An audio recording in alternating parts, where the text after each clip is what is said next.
Hey you, welcome to the video. This is the first part of a D&D one-shot that Jenny put together for us to play as part of the Bards4Bards 2021 charity drive. If you haven't heard of it before, Bards4Bards is a community-driven event in support of Artist Relief Tree, a charity that provides aid to creatives who have been affected by the pandemic, from dancers to musicians to theatre workers and everyone in between. We would really love it if this video makes you smile that you please consider paying that joy forward and making a donation to the Artist Relief Tree. All the relevant links to do that will be in the description, along with links to the official Bards4Bards Twitter page where you can stay updated on all the events happening throughout the month. Like I said anyway, this video is the first part of this Bard-themed mini-campaign, and we're going to be posting new installments every week in April, so we hope you'll stay tuned for all of that. We also filmed all of these episodes in one sitting, so fair warning, they're only going to get more and more deranged as the month goes on. Enjoy!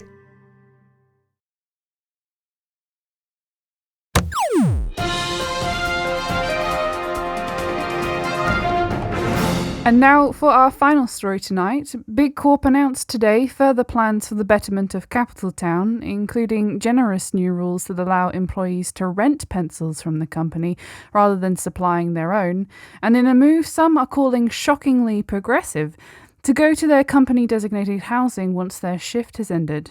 Further details, employees are encouraged to speak to their line manager. That's been the news at 10. I'm Monica Press, reporting for TV News. There's a pause, and a few loud beeps, and then everything in the studio picks up. People begin talking and moving, wrapping up the set. You're here at the end of the day because the war room is on this Flora TV tower, and you have been summoned to talk to the big boss, the owner of the station, Robert Bob McBobson III. You and your colleagues shuffle into the war room and take your usual seats at the long oval table, at the head of which sits Mr. McBobson himself. Behind him is a projector screen, onto which the station's highlight reel plays, as it does before every big meeting. How is everybody feeling before this quarterly meeting? Really just like he's thinking about pencils. Pencils! Oh, just a genius idea. Yes. I'm a bit lost. I've not been in this room before, particularly, but someone dragged me in because I was meant to be. I've got my tea tray. Oh, coffee, tea. I've got. Did anyone want a cup? Yes. Yes, please. Yes. David Bettany's going to go over and take the whole coffee jug and just take it for himself and be like, yeah, good, thanks, babe. Very well. Okay. At the head of the table is Robert Bob McBobson III. Everybody calls him Bob. He is a short man, but like with a huge mustache and little tiny eyes that you can just see over the mustache. A little bit like a miniature Colonel Sanders. Howdy, y'all. This is good to see ya. It is good to see ya. Welcome all to this quarterly meeting. As per usual, we'll be taking pitches from our very esteemed and highly lucrative talent before we move on to the budget and financial requirements, so that we might not crush the talent's dreams before they've even started. So, who would like to go first? Now, don't be shy. Remember, you'll need to introduce yourself to the room first. Those of you who attended the last quarterly meeting will know that we have new staff to replace those who were sadly lost in the tragic budgeting accident.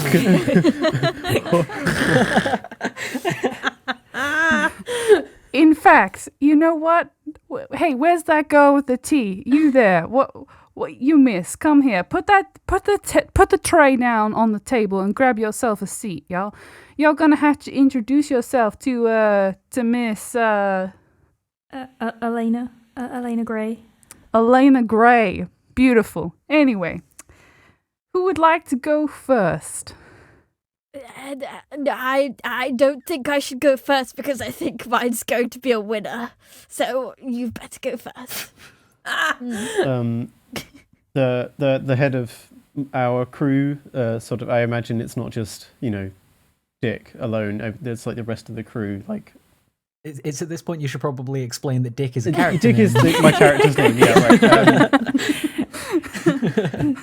So there's a group of disheveled sort of like creative directors, and they all sort of wander up in front of everybody, and they go through everybody's names, and then they get around to my character, who is their show is called Dog Watch, and it's a real crime show. And then they go through all the names of all the people working on the show, and then they get to Dick, who is the reporter and who brings the stories to the show. He's not a presenter as such. He's just there to bring the material. And he introduces himself. He's like, what's my name? I forgot my name. Dick. Dick Merryweather. Dick Merryweather's my name. Crime's my game. Tips his hat and sits back down in his chair.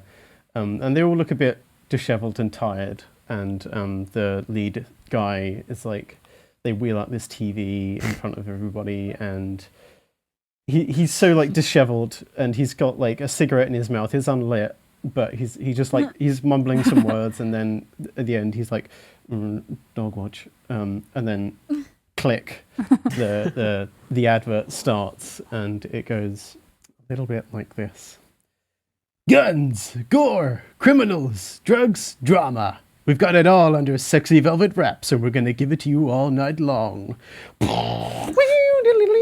Dog Watch. Around the clock, we're chasing down drug lords, peaceful protesters, and prostitutes who might sex you to death. Watch as we strap on our biggest, longest camera to some bald, spindly white dude who we pumped full of protein shakes, and watch as he follows crime without risk or impunity, because he's white and a man. And when it gets dark, we turn to our greatest detective, who's ready for any case, no matter how sexy. And at this, Dick looks up, he's excited, and at this point he thinks that the creative team has been listening to his suggestions, which is trying to turn the show into a more like serious direction. And then on screen, a sexy detective like John Constantine, but with a massively unbuttoned shirt, appears. Chad Willingham!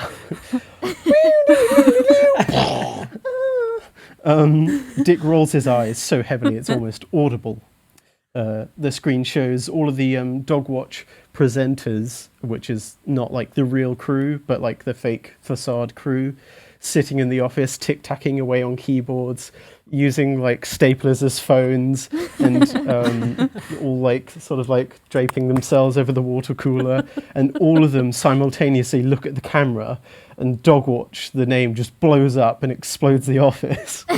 All this and more only on Channel 4, where the morally corrupt are. and then Wonderful. And then they reel off the TV, and then that's it. Yes. Amazing. Truly, what a masterpiece. Well, Mr. Merryweather, I'm excited. I surely hope that we get to produce your show. Me too. It'll hopefully solve crime or something. Well, what a start. Who else would like to, who wants to go next? Who thinks that they can follow that extraordinary introduction? Anyone? Boric is just staring around the room with big eyes, looking at somebody else. Borik, you seem keen. Why don't you go next? I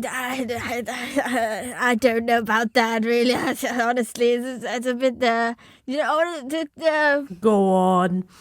Oh, all right then. All right, okay. So you forced me. One moment, please. He also wheels out a small TV, sort of equal. It's like one of those like It's slightly the- bigger. you know, in the school. It's slightly bigger. It's on one of them really tall podiums. Yeah. I like the idea that like you all could have used the projector that's provided, but you've all assembled your own tube TVs. Like you know, those ones that are really, really heavy that you can't get Yeah, upstairs. it's like as wide as it is thick. Yeah, and like if you put a magnet anywhere near it, all of the colour God. drains out of the screen. As everybody around already knows who I am, my very, very famous talk show, the best talk show around, Borik Jackson Tonight. With presenter, me, Borik Jackson. One moment, he shuffles through his notes. Bear with me one moment. Perfection takes time. So, Boric Jackson Tonight Show. This is a show that we all know and love. So it's time to take this show on the road. Borik the Road Show. Amazing. And he pauses for a moment to listen to the applause that doesn't happen. Borik's Road Show, where I will be travelling around. Oh, that's me. Travelling around the rural countryside of this beautiful country. There I go. Across the beautiful, wonderful scenery. Oh no. Of this beautiful country. Oh my god. I travel around the country and meet people from all walks of life. Oh my god, is that Boric Jackson? From Boric Jackson Tonight Show? Boric Jackson stinks. Sad face. I put that in his slideshow. Oh. And interviewing people from all walks of life.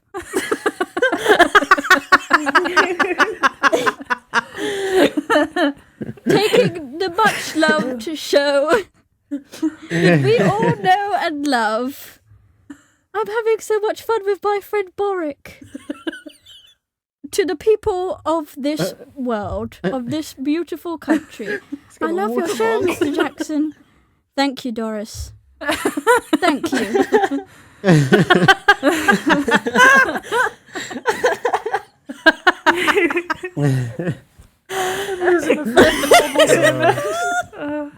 Borik Smooth Jackson is Thank you very much.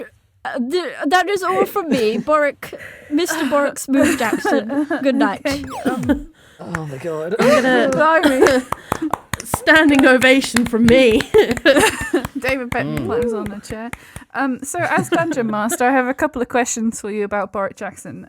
Yes. The first one is I noticed that in his presentation, there's a lot of like he's expecting people to hate him. No. You know. No.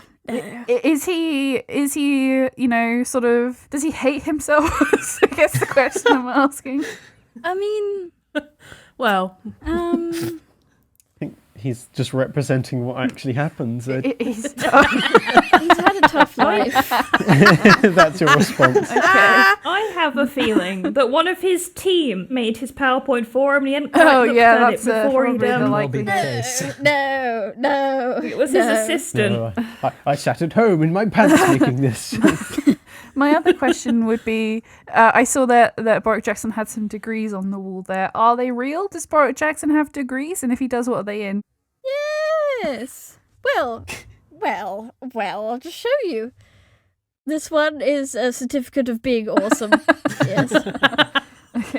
This is graduating as Boric Jackson. And this is a certificate of awesomeness to Boric Smooth Jackson. I see. Also, this cup. He has many of these cups. Yes. And the cup counts as its own kind of degree. Yes. Dick asks where they've been awarded from. Is this from some kind of institute or? Yes, awarded from on the 25th of July. Okay. Yes. Whatever. He just beams. Okay. Mr. McBobson says, well, thank you, Mr. Jackson. As, as usual, you are always presenting us with the most interesting ideas. Thank you, Bob. I know.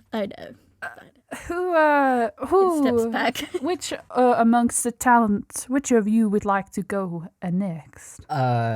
The man sitting at the table in a very sparkly suit kind of looks around at the silent faces and sort of stands up like, well, since everybody else is so enthusiastic, I guess I'll go next, yeah. And he kind of stands up. I reel and squint at you. Yeah, it's at this point that Alex, the player, would like to reiterate the thing that I mentioned before we started recording, which is this voice is liable to change. It's a work in progress. So, yeah, he stands up, kind of straightens his sparkly suit, takes a deep sigh. You notice he looks very tired, kind of jarringly in contrast with the very sparkly outfit that he's wearing. The bag under his eyes reflects beautifully off of the sequins on his jacket. Yes. Sadness in his soul. Dick nudges someone. He's like, he looks how I feel. So out of his sparkly suit pockets, he pulls out a handful of crumpled Post-it notes. And he's like, yeah, so I definitely prepared this way in advance, boss. You're going to be so impressed with my pitch of this show that I totally thought up. And he sort of passes the Post-its around the table, and he's like, so my my pitch for a hit new TV show is called Questmaster. It's totally original. Oh yeah, there are new faces in this crowd. I completely forgot. My name is Walter Melons. The S is silent, but only sometimes. And as you know, I am TEVE TV's resident funny man, bringer of laughter and cracker of jokes. And so yeah, this show, and he's like, again, he looks so fucking dead on his feet, this man. So he passes the Post-its round. He says, so this show, Questmaster, basically there are going to be a bunch of contestants, and what we do, we give them a little envelope with a ridiculous and often demeaning roundabout riddle of a task inside of it, and their job is to complete the task. I mean quest. It's Questmaster. I thought this show up. And then they do the quest. And then my role in this as TEVE TV's resident funny man, bringer of laughter and cracker of jokes, is that once they've done these tasks, I get to sit in a big chair and tell them that they've done a terrible job. Perfect. Wonderful. Thank you. Sounds good. Yes. Thank you, Boric. You And then sold he me. sits back down. I like that. It's a good one. This Post-it note you passed around, this has got a shopping list on it. Hey, don't pay attention to that. Yes, You need to get some bread. You know what that? Actually, you know what that is? That's the first quest. It smells of deodorant as well. Do you want this back? No, it's part of the show. It's part of the show. Mr. Melons, is this Post-it note wet? You tell me. Did you wipe something off of the table with this before you handed it to me, sir? I can neither confirm nor deny. Well, thank you for that riveting pitch for a show. You know me, boss. I live to entertain. So that leaves us with Mr. Bettany. Okay. So I promise you, I didn't copy Bo Jackman over there. I mean, nobody saw it, so that's... Similar vibes, right? But it's not. We could do a team up. Honestly, Yeah. we could do a team It's up. always good to go in groups, right? Anyway. Yes. More drugs. It's dangerous to go alone. Take this, and points at the tiny goblin on stilts. So me, I'm big into music and shit like that, and I thought, wow, real good idea is maybe I could go around the world and look at all the different types of diversity of music and shit like that, right? So, around the world with David Bettany. For some reason I couldn't figure out how to make it spin the right way, so I was gonna say it's but you get the idea. This show, not only are we looking at music, but we're going jet skiing. Amy, how did you and Jazz have the same idea of fucking up stuff? There we go. Like this? Jet ski away. Oh my god. And then, This is amazing. no. I don't know what you're talking about. These are genuine photos. Oh, wow. It's just Go freaking- to Paris, because Paris is always just right next door. It's a good place to start. Yes. Very good place, full of culture and adventure and nice people. good food as well. And then, you know, adventure underwater. Water's got some good sound in it. Speak to the fish. Fish have always got something good to say. And then we could go sand surfing. I thought they were wearing a fucking green screen suit, and then I realised what you'd done. Yeah, same. You know, there's music's involved. Just let me go with the drift. Holy shit. There we go. Or you know, because me and Bo Jackman have the same idea, and you know, he'll probably get what he wants because, you know. I always do. Anyway, or something that's really good. David Bettany says yes to the dress every time. Yes. And that's it. Okay. Thoughts?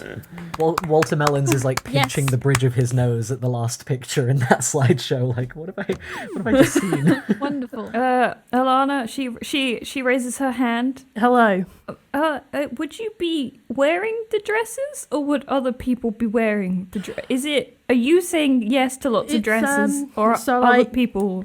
You know, we get the bride in. She trusts me fully, and I go in, I pick the dress, I say yes to the one I like most, I give it to her, and she has to put up with it. I like wearing dresses. Oh. Remarkable. So would all of the dresses be goblin sized, or like what's the? Well, like tailors exist, so they could always just get it made to fit, I suppose. I have a question about David Bettany says yes to the dress. So is it because David Bettany likes dresses, or is it because David Bettany's interested in wedding culture? Is it the weddings in particular that he wishes to the wedding dresses that he wishes to be involved in, or Yeah, just is there going to be like a prom dress season, like a is there funeral going to dress? I just feel pretty and white, you know, like Oh, I see. Okay, so you know, It's the lace. It's the lace. just feel pretty and white. I see. I like the sparkliness. Suits you. Yes. David Bettany's say yes to the white dress. Yeah, always. Okay, I see. Are there going to be segments where you're presented with dresses in multiple colours and you're always going to choose the white one? Or is it only going to be different kinds of white dress? Well, they can try and show me different colour dresses, but I might throw up on it. Oh, okay. Why would you wear a different colour dress to your wedding? That's like a crime, isn't it? Yes. Yes. Quite. The end scene of all of the episodes of Say Yes to the Dress is David Bettany like playing the guitar like real rock heavy as the poor bride walks down the aisle in whatever dress she has been forced to She wear. goes down the aisle to bat out of hell. So I thought at this point we should get Earlana's thoughts on the presentations that she has seen. So I think we'll start with Dick Merryweather, and what was your show called? Dog Watch. Dog Watch. Okay, so You watch people's dogs, right? any thoughts, Earlana, on Dog Watch? I don't think my parents would let me watch Which is it. exactly why it's going to make a lot of money. But it looks like a very good show for adults who like murder. Yeah. Yeah. And how about on tour with Boric Jackson or Borik's Roadshow. Borik's Roadshow? My apologies. Oh, that's It looked great. I know who you are. I've seen you on TV. yes, I'm quite famous. That would be... Yes. My parents watch your show. Yeah, I think it would be great. And such. Thank you, young young female. Yes, quite good opinions. She's like leaning away from him slightly. And Mr. Walter Melons and his quest task adventure. It sounds very funny. It sounds great. Very funny. I'm glad you think so. I like your suit. Thanks. Yeah, it's fucking painful to look at. Oh, you could wear something else. I'm contractually obliged to wear the sequel. You can never change out of it. That's It's sewn it on. smells. And then finally, Earlana, if we could get your thoughts on David Bettany Says Yes to the Dress and or David Bettany's Roadshow. David Bettany Around the World. Around the world with David Bettany, babe. Around the World with David Bettany, babe. Is Babe in the title? Yeah, it can be now. I've decided. Yeah. I like the idea for the dress one. That sounds fun. Females do like dresses. I don't like the way you say females like that. Or how about I travel around the world listening to music in a wedding dress? Yes. Innovative. Can you partake in these tourist activities while wearing a wedding dress? Do you know what I mean? Oh, That fantastic. sounds very Then fun. people can decide that if they want to do that on their wedding day, and then the bride might not have to get out of her wedding dress. Oh, Wonderful. getting ideas now, woken up. Well, I mean, that's what we're all about here at TEVE TV, says Robert Bob McBobson III. We're here for helping people in the spirit and in the soul. Now, those are all very riveting. I'm sure we're going to get bums on seats in front of TV screens in no time. Now, shall we see what we actually have the budget for? Behind him, the show reel turns into a screen full of spreadsheets. And you have enough time to be amazed by all of the red on the screen and concerned that you might not be getting a paycheck. When the screen is taken over with static and is replaced with a big, round, shiny head. Ugh, An egg. it's hideous. Absolutely fascinating. Absolutely fascinating. Truly. Such great ideas. And tomorrow, they can all be reality when and the head tilts up to reveal the face of Geef Bebop, quadruple trillionaire and CEO of Big Corp and CCO of Capital Town. When I, Geef Bebop, revolutionize broadcasting by incorporating TEVE TV into Big Corp's Big Fun TM network of capital positive stations and shows. I know what you're thinking. The last of the independent voices being rolled into Big Fun TM's fun and friendly network. We here at Big Corp believe that media sources from outside the company are an inconvenience to the customer and clutter up their lives. So we're here to streamline media into one seamless feed we're calling Propaganda TM, the proper place to have a gander. We can't let that happen. He's a bigot. Just fucking stares at Boric Jackson. The coffee that was in my mouth is across the table. Everyone just turns and looks at him. I imagine there's like a little bit of silence in the room where everybody just looks at the screen and the big shiny head of Geef Bebop before sort of talk back starts happening where people are like, I don't understand what's going on. Who is this man? What's happening? Am I having a stroke? Did I die? He just used a lot of big words. I don't know what he just said. So Robert Bob McBobson III, everybody calls him Bob, starts talking to the screen in the way where he's not entirely sure if he can be heard by the person on the screen, where he's sort of more talking to the air, where he's like, Mr. Like somebody trying to talk to God. Yeah, a little bit. Mr. Bebop, I don't know if you can hear me, but I'm not quite sure I understand what you're saying. And Bebop's like, well, Bobson, I'm buying your station. Can he do that? No. I'm buying your station and you know, I'm gonna change everything. I'm gonna make it better. I'm gonna make it shiny and new. I'm gonna run my own programs. And I'm sure if your employees are helpful in helping me promote the company, the image that the company has for TEVE TV, which we're thinking of calling Gander Networks. You know, it's in R&D at the moment. We're doing trials to see what's the most effective.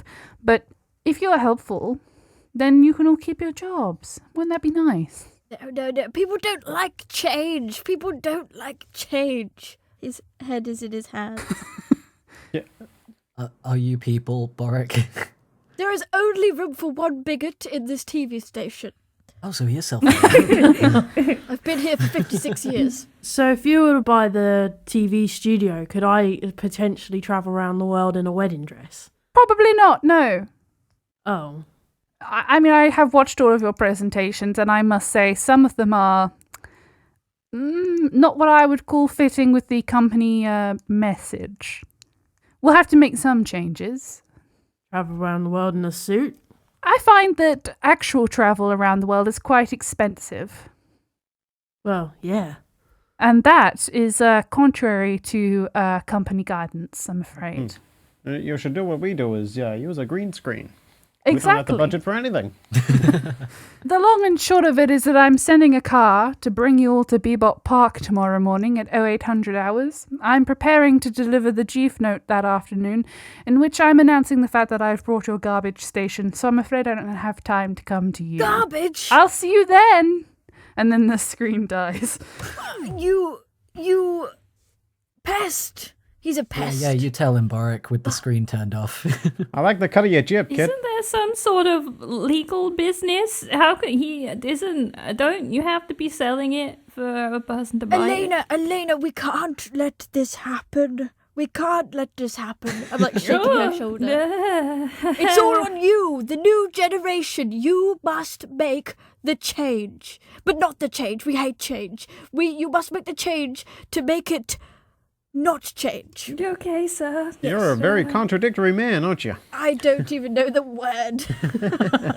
Oh, you random man I don't remember the name of. Likewise. Everybody knows me. I'm Boric. Boric Jackson. Boric Smooth Jackson. Yes. As soon as you let go of her, she stepped as physically as far away from you as she can, just along the row of seats. Boric has a really loose grasp on personal space. I'll pass her some hand sanitizer. Just rub it really gently on the spot where he touched you. Don't worry, it'll go away. Are we in agreement that this is definitely not a good thing happening, right? I guess. I've grown so used to seeing bad things happening, and this is definitely one of them, right? This is a terrible, terrible time. But if we all stick together and do these 3 steps, Which will turn into 5. it will be good. We'll be fine. That can't be. That sticking together won't be hard. I mean, look at you. You're really climby, huh? Look at that hand. It's practically dripping. No, And I thought I was the comedian here. no. It's the condensation. So at the head of the table, Robert Bob McBobson III, he's sort of clutching his chest like he's been shot. And he looks really pale. And he's like, you have to help me. You have to help me save the station. Don't worry, Bob. We have this in hand. I mean, you're literally our boss. Do we have any choice but to help you? No! Well, there we go. The choice is made. Well, guess what we're gonna do? I mean, I certainly would like to see that man over there in a wedding dress. So, and I think my parents would be quite sad if their favourite TV show, the one with you on it, actually, Bob. Boric Jackson tonight. Oh, no, cancelled. I suppose I'll help. Okay.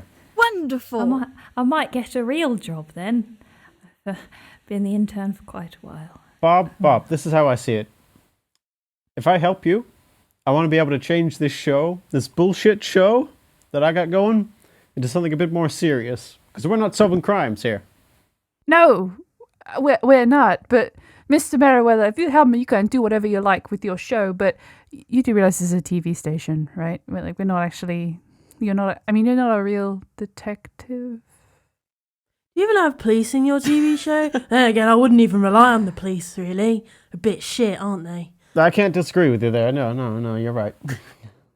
It's all due for a big reform, and that's what I'm trying to bring about. Keep it light, everybody. Keep it light. Speaking of light, your jacket is killing me. It's quite putrid, isn't it? Well, I mean, that feels like an excessive descriptor. I get another contradictory term you use in there. It's not putrid. It's incandescent. Can you really not taking it off? Is that what you have to wear forever? Like, do you sleep in it? Do you shower in it? I don't ask you about your personal life. Mr. Melon is contractually obliged to be the most shiny thing in the room at all times. He's like a disco ball. So what are we going to do? Well, Doesn't that man have, like, more money in the world than anyone else? A quintuple trillionaire, is that what he said? Well, yes. So basically, what we need to do is like make money irrelevant and no longer a usable currency. Are you suggesting that we invest in crypto? We could hold a big sale, raise money. Well, the way I see it is that you could make the station into a less interesting thing for him to buy by making it more expensive, by putting on a really good evening's programming, or something else. I mean, I'm not suggesting that you murder the man, but, you know. Sounded like you were going to say kill him. Can I make an insight check? Yeah, sure. Yeah. Make an insight check. First roll, insight. Let me get my I name. also have a high insight. I should have done that. Oh, I rolled a 2 plus 5. That makes 7. Okay. Blinded by your own sparkle jacket. Yeah, I can't see because of the glare from under my chin. Yeah. I think you for a second you squint at the boss and to gauge how he feels, and then you remember that you don't care. I know a man who could make a really like gammy frog stew that we could like, feed him, and then he might.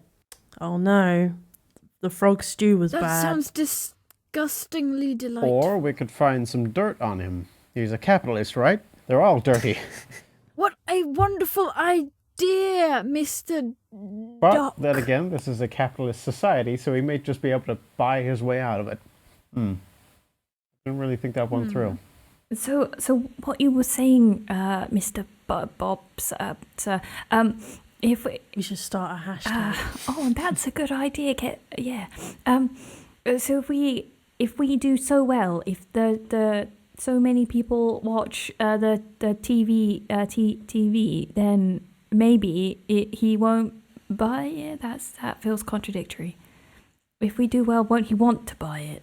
Well, Well, I suppose we could make it so valuable that he can't afford to buy it. yeah, I have bad news for y'all. That the station is what one might call a bargain.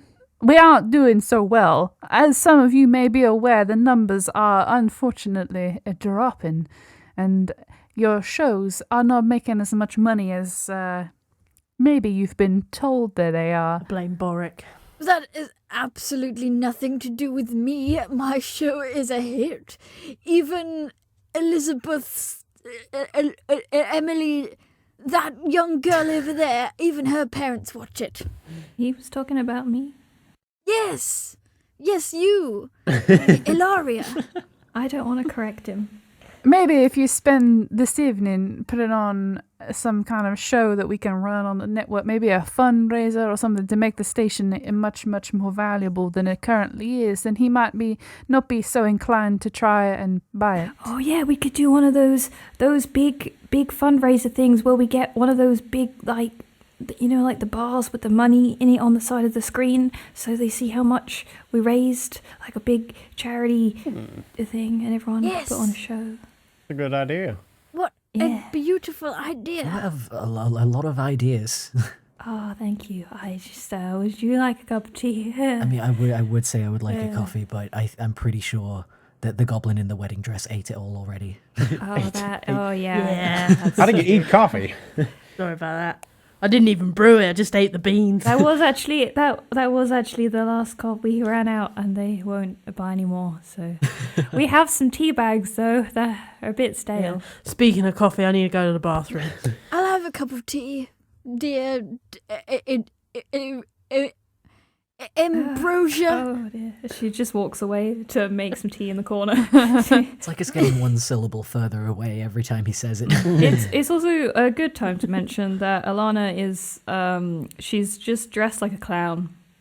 And no one's questioned it because every day Earlana is wearing just the most ridiculous costume.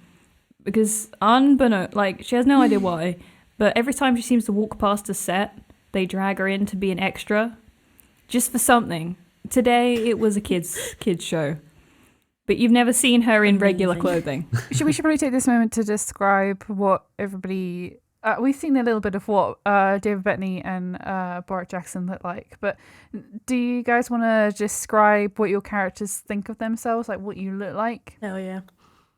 Who wants to go first? I'll go first. Yeah. Oh, yes, no. It's got to be Boric. Mr. Boric Jackson. I am quite the extinguished gentleman. We Extinguished. really need to get you a dictionary, man. I don't. With my very unkempt hair. I'm told messy is the vibe these days. That's what the kids say. Especially with politicians. Toupee, good look. Everybody loves me. Everybody loves me. And my show is absolutely what the I public would like to need. make another insight check and Yes. just see if he truly 100% believes this about himself. Yeah, sure. I don't even need to make an insight check for that.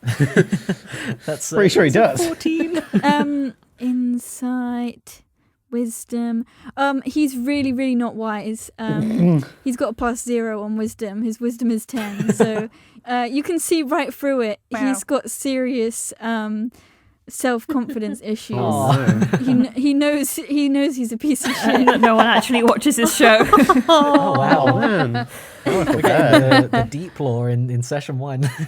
What's he wearing right now? Is he like a suit man or like a tie, like bow a tie? suit, but he's got like every layer that you could possibly imagine. But his shirt is Um, buttoned wrong. His shirt is not ironed though. It's really crumpled. There's nobody to iron his clothes Right. anymore because the TV has just got so little money. He's not going to iron his own clothes. He's wearing all of his fancy clothes, but none of it is ironed. Mr. Walter Melon, what's your appearance look like? Yeah, so We mentioned the sparkly jacket. we did mention the sparkly jacket. So this dude, he's like in concept like a very tired looking crossbreed of like John Mulaney and James Acaster, but with green hair and like a pinky, reddy, purpley kind of sparkle suit. Beautiful. No, so totally not color scheme corresponding to his namesake at all. I don't know what you're talking about. The jacket, and it reminds me of the comedian's outfit that you can get in Animal Crossing, like the sparkly Yes. sequin jacket, and therefore my crime time outfit. And he's got like a little pink bow tie, and he's got one of those like he's not holding it at the minute. It's like clipped to his chest, but you can see the little wire. But he's got one of those like really old timey microphones, you know, like the square ones with the bars. Nice. But yeah, it's kind of it's a vibe. It's very much. And the massive bags under his eyes. Don't forget that. Yes, that is the other thing he is currently carrying. Amy, did you want to describe David Bettany in any more detail than because we saw his face a lot? So like he's got like a shag cut. So you know how in a lot of like colleges and universities you get like the music teacher who is like thinks they are the coolest looking person in the room, and they've got like, you know, a midlife crisis like soul patch on their chin or something like that. You know what I mean? Or they got like a rat tail. Yes. David Bettany has like a shag cut. He's got like cheek piercings. He's got like a labrae piercing as well. His ears are like covered in jewelry. He always wears sunglasses. It doesn't matter what the light is in the room. He will always be wearing sunglasses. And if you try and take them off, he'll probably break your fingers. Oh my god. It's like wearing the tightest leather trousers you've ever seen in your life. And they're really low, like The drain pipes. like really low as well. It's like kind of a bit like, oh god. Is it like is he like Noel Fielding but make it a goblin? Kind of, yeah. Kind of. And like he's got massive chunky punk like platform boots on to compensate for the lack of height. And like the only thing on him that changes is his shirts, and they're always like really cheesy like graphic t-shirts or like band t-shirts, and they're like always weirdly cut. His arms are always out, and they're cropped usually as well. It's just like David Bettany's a goblin, right? yeah, you know. Yeah. So David Bettany's a goblin. The rest of you, I think, are humans, right? I'm a half elf. Oh, okay, you're a half elf. Earlana's a half elf. Speaking of humans, Matt, did you want to describe Dick Merryweather to us? Absolutely. The only times you ever see Dick Merryweather is in this ginormous trench coat and dapper detective-style hat. Nice. And occasionally you will probably... He's very good at hiding his face. And occasionally you might see like a feature or two, but only ever lit up by the light of a cigarette. He's always in like a permanent and weird shadow. Like Yeah. you're not really sure where it comes from. It's an inexplicable shadow. Yeah. You don't know where it comes he's from. like freaking noir Spider-Man in that's the it. multiverse, right? Yeah. Yeah. Where he seems to always be in black and white. And there's always a light wind blowing from somewhere. Yeah. Yeah. The jacket's like gently bellowing, but not too much, you know. Whenever there's like a spotlight in the studio, he stood just next to it.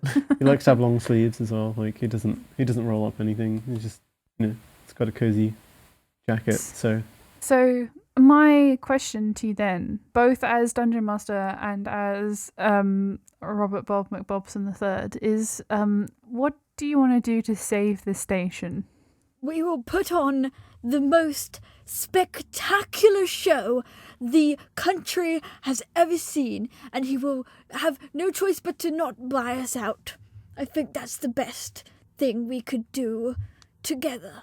We should get Oprah. Oh, and at least, if he does buy us out, we'll go out with a bang, I guess. Yes. We could also put in some information that he might not want on the show. Blackmail. I can do that. Or subliminal messaging, Oh. Maybe you guys could do all the heavy work whilst I do the dirty work. I mean, if that's your preference, man, I don't... Yes. Crime's my name. Crime's my game. Did you say crime's your name? Dick's my name. We should jeopardize his marriage. Do you think he's married? Probably married to someone, right? Oh, I thought you were talking about Dick. Yes, we do. I am. Hey, Dick, to save the station, we're gonna, cause you to get a divorce. Geef Bebop is famously not married. We should get him married and then have him divorced, We should find the love of his life. I can find the love of his life's wedding dress. You could. Fabulous idea there, young sir. Or I should make him fall in love with a wedding dress and then hold it at knife point and tell him to fuck off. Or the dress gets it. Make him fall in love with you. We're doomed. It does certainly seem that way, yeah. Well, I don't see any of you spitting ideas. Sane ideas. Boric had an idea. I will single-handedly guide us all out of this terrible mess. Why don't I believe you? Walter Melons just squints again. If we do a big show, we'll do a fundraiser. I'm sure the people that watch this network will want to help. They'll donate and stuff because, the TV that guy does is a bit shit, not gonna lie. So they'll probably help out, donate and stuff. Most of the stuff that Margaret was just saying is very true, apart from the bit about being terrible. I think we should get Bo Jackman to interview Oprah while she's interviewing some royal family members. Do you know what I mean? Fantastic, like a breaking the fourth wall, but in interview style. Yeah. God, I'll get people watching. Walter Melons turns to Bob McBobson, the TV station boss. That was not his accent at all, but don't worry about it. It's okay, he barely even has one, so you were saying. Walter Melons turns to him sparkly and just goes, I think the general consensus is that we're going to save the station. Or I could kill him. Or that is option 2, yeah, that's... I'm not afraid to go to jail, I've been before. Highly illegal, but... I mean, I've got friends in prison. That doesn't surprise me. This is great news to hear that you are willing to work to save our station, to save your jobs. I do need this job. Is there anything I can do to help? Yes. No? Good. I'll leave it to you. He stands up. Pay rise. I'm sure you have it all in hand. If you need me, I'll be on the chopper heading back to my estate. I grab his arm very quickly and I whisper to him in his ear. I'm like, it would be really nice if you could get somebody to iron my clothes. And like, as you know, you sort of grab his arm and you're whispering this at him. He's like fighting to get you off him, like shaking his arm a little bit. And he's like, yes, well, I'm sure somebody can look after that for you. Miss Gray, will you find somebody to listen to him? And then he like leaves the room. Hey. And the rest of like the staff and the crews who are in the war room, they start, you know, packing up and like wheeling away the tube TVs that you have. You hear like in. loud donks in the distance where they're trying to get them down a small flight of stairs. Yeah. One of them just falls. So it's just you guys in the war room. So you have, if you were going to plan a murder, you don't have any witnesses. But also if you wanted to plan anything, you can now. I'll just give you a rundown of the stuff that you have access to in the station. There is a props department, a costume department, a hair and makeup department. You have access to a gaffer and to a sound engineer, and there is indeed a green room. The sort of aesthetic that I want you guys to reach for is like a school that was built in the United Kingdom in maybe 1962, and so like the square sort of lino tiling that the floors are made out of is like really, really grubby, and like the windows are only single pane, and you know, narrow corridors, and you know, it's a functioning TV studio. It's not a nice looking one. Like a town hall-esque. Yeah, literally everything that's not on screen is really, really grubby and ancient. Somehow none of the rooms have windows. Like, not a single room in this building has a window in it, so it's like weirdly artificial and dark. The ceilings are kind of too low. A lot of them are missing those, like, the ceiling tiles. Yep, you get the move. Where careers come to die. I was going to have it be, instead of having like an overhead projector, I was going to have one of those, I don't know if you guys remember these, but it's like, I think it is actually called an overhead projector where you have the light and the... Oh, is it with the mirror? Yeah, and the it's mirror. facing Oh my down? god. That you put like a cellophane sheet or whatever. Yeah. And it reflects it back up onto the thing. Do you remember those? The OG slideshow Yeah. where you had actual slides. So, but obviously then, how do you hack that? So, anyway. Magic. That's the station. Of course, this is Dungeons and Dragons, even if it is set somewhere else and in a, you know, some kind of time period and, you know, whatever. So you have magic and you can also just do whatever you want. I'm imagining that, like, you know how we've got like long swords and things, like just because that's what comes with your character. I'm imagining they're all props. Oh, yeah, absolutely. Because at this level anyway, they're not going to do much harm except for maybe what you could cause with a prop sword. Our ration packs are just like Dairily Lunchable packs. Yes, oh my god. Yes. Hey, I got a froob. Oh, delightful. Why is that in that accent so fucking funny? Do you get froobs in America? Maybe. Do they know what a froob is? Another mystery for Dick Merryweather. Thanks so much for joining us for this video. It's a bit of a different format than usual, so please do let us know what you thought of it down in the comments. We'd really appreciate the feedback. And if this video inspired you and you want to make a donation to the Bards4Bards charity drive, there is a link to the donation page down in the description. See you next time.